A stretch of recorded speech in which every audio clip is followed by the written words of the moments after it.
Alrighty, I am back. Labor and delivery, part 2. First section was just answering questions. This is going to be my actual story. She was due, Sophie May was due October 27th, and like my daughter, decided to be fashionably late and go past her due date. I finally had her November 3rd at 2:37 in the morning.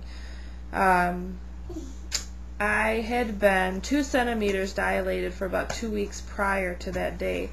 November 22nd, November 2nd, I was scheduled for a doctor's appointment just strictly to be checked because I was overdue, and they wanted to make sure, number one, that she was okay, that she wasn't having any effects by the less space, the possibility of low fluid, and wanted to make sure that my body was handling everything fine.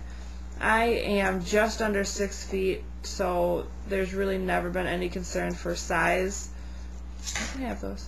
Okay. But you never know with fluids and whatnot, so careful with that movie, baby. You're going to scratch it. Just get your candies off of there. There you go. So they hooked me up to monitors. I think I have that picture on my slideshow if you guys want to check it out. She was fine. I got to have I almost said an epidural, an ultrasound that day, which was neat because I ended up going to labor that night, so I got to have a picture of what she looked like the day of her birthday in my belly, and I got to have pictures of her the day she was born in person, so that's kind of neat. But yeah, so the second they sent me home, everything looked good. The monitor said I was having mild contractions, but I couldn't feel them. So, I was 2 centimeters like a week before at my prior doctor's appointment, 50%. So, nothing big. When they checked me on the 2nd, I don't know who that is. I was still 2 centimeters, but I was at 70%, so I was thinning out, but I wasn't dilating, or so I thought. So they sent me home, went about my business, running around, whatnot. My husband came home from work a little bit early, not because I was in labor, nothing, it was just, he just wanted to come home early. 8:30, well, actually around 7, we went to my brother-in-law's and my sister-in-law's to visit with the family.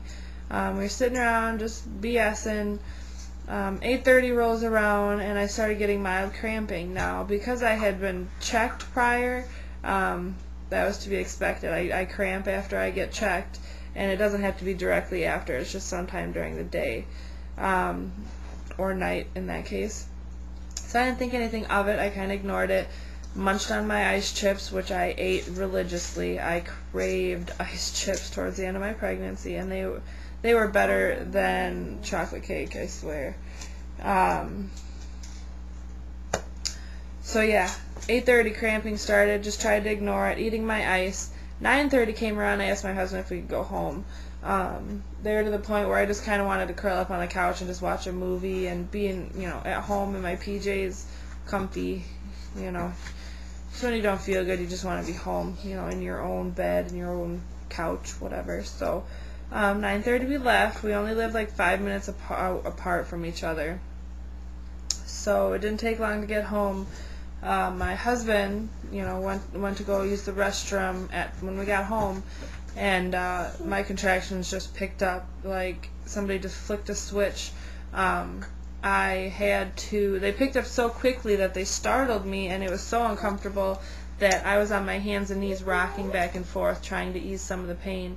My daughter was absolutely adorable, obviously my 3-year-old. I hate this phone. It keeps telling me I have voicemail over and over and over and over and over again. But she was trying to read me stories, and she was fanning me with one of her coloring books, and towards the end of my pregnancy I had a lot of reflex, acidy, ickiness, so I would eat Tums, and my daughter would normally get them for me, and she thought that that's what it was, so she ran and got me a Tums. Desi, don't do that. You were going to break that, baby.